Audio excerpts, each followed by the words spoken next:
AP assembly సమావేశాలకు count down మొదలైపోయింది. అయితే ఈ సమావేశాలకైనా వైసీపీ అధినేత జగన్ సహా ఆ పార్టీ ఎమ్మెల్యేలు సభకు హాజరవుతారా లేదా అనే దానిపై ఉత్కంఠ నెలకొంది. సెషన్ మొదలైన రోజే వైసీపీ ఎల్పీ సమావేశం జరగబోతోంది. ఆ పార్టీ ఎమ్మెల్యేలతో తాడేపల్లిలో మధ్యాహ్నం 3 గంటలకు జగన్ సమావేశం కానున్నారు. ఈ మీటింగ్ లో తాజా రాజకీయ పరిణామాలు, ప్రజా సమస్యలపై ఎమ్మెల్యేలు ఎమ్మెల్సీలతో చర్చించనున్నారు జగన్. అయితే అసెంబ్లీ సమావేశాలకు హాజరవ్వడంపై ఎలాంటి నిర్ణయం తీసుకుంటారన్నది ఇప్పుడు చర్చనీయాంశంగా మారింది.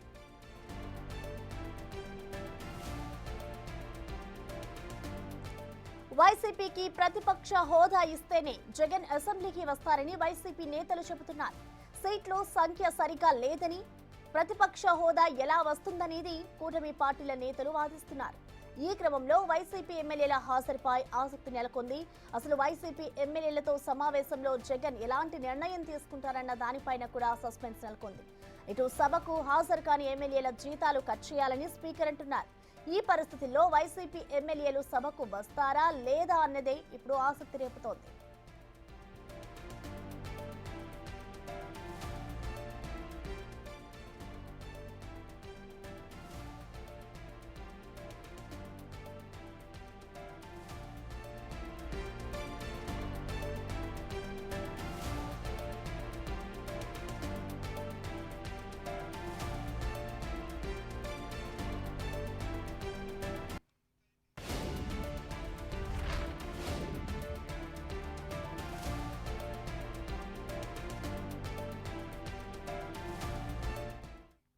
ఇక ఇవాల్టి నుంచి కూడా ఏపీ అసెంబ్లీ సమావేశాలైతే ప్రారంభం కాబోతున్నాయి. అయితే ఈ సమావేశాలకి సంబంధించి అనేక నిర్ణయాలైతే తీసుకోబోతున్నారు.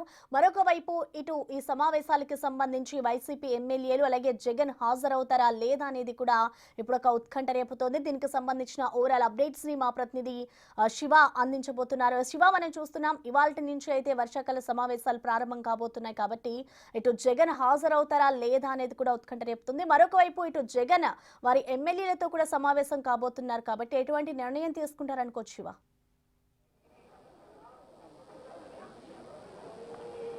మరి కాసేపట్లోని అసెంబ్లీ సమావేశాలు వర్షాకాల సమావేశాలు ప్రారంభం కాబోతున్నాయి. 9 గంటలకి శాసనసభ, 10 గంటలకి శాసన మండలి ప్రారంభం కాబోతుంది. ప్రశ్నోత్తరాలతో ఉభయ సభలు అయితే ప్రారంభం కాబోతున్నాయి. అయితే ప్రతిసారి కూడా అసెంబ్లీకి వెళ్ళేటప్పుడు తెలుగుదేశం పార్టీ అధినేత చంద్రబాబు, అదేవిధంగా ఎమ్మెల్యేలు, మంత్రులు, ఎమ్మెల్సీలు సచివాలయం దగ్గర ఉన్నటువంటి వెంకటపాలెంలో ఉన్నటువంటి ఎన్టీఆర్ విగ్రహానికి నివాళులు అర్పించి వెళ్తూ వస్తుంటారు.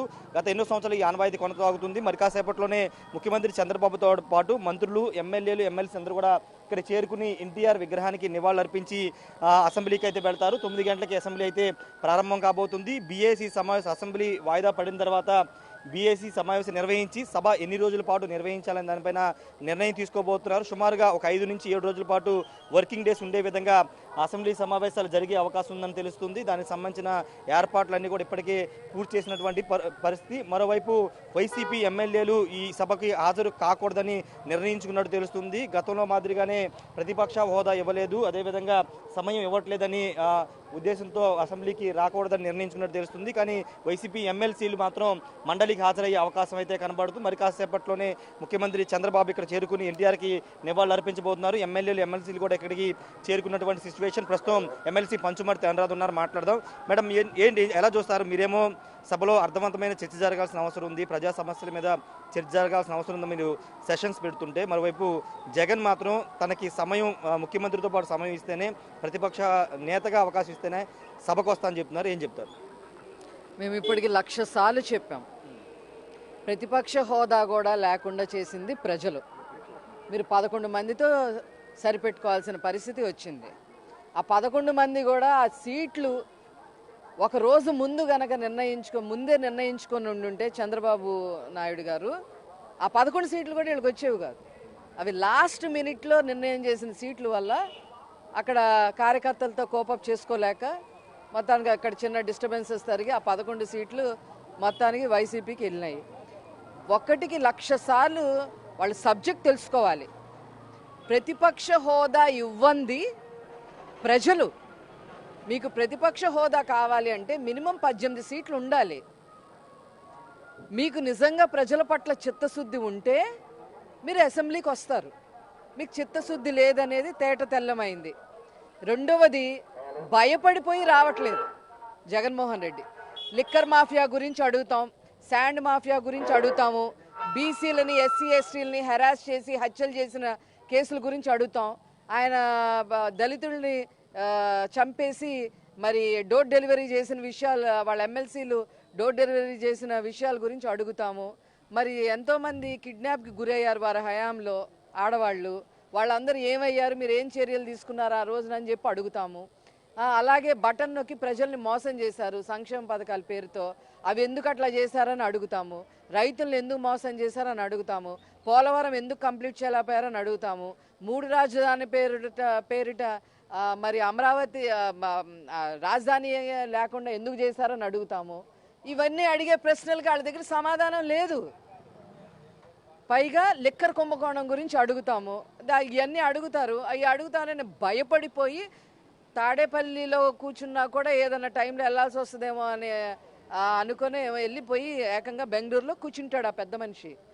వైసీపీ వాళ్ళు సంక్షేమ పథకాలు, సంపద సృష్టి, ఇరిగేషన్ ప్రాజెక్టులు విషయంలో ముందడుగు, పోలవరం ప్రాజెక్టులో ముందడుగు, కేంద్రంతో సత్సంబంధాలు ఇవన్నీ చేసుకుంటూ 2 ఏళ్లలో 95% సూపర్ 6 అమలు చేసిన పరిస్థితికి ఓర్చుకోలేక మీరు వెళ్ళి బావిలో దూకండి అని మాట్లాడుతున్నారు. నేను ఈరోజు చెప్తున్నా, వైసీపీ ఈ పాటికే బావిలో దూకు ఉండాల్సింది.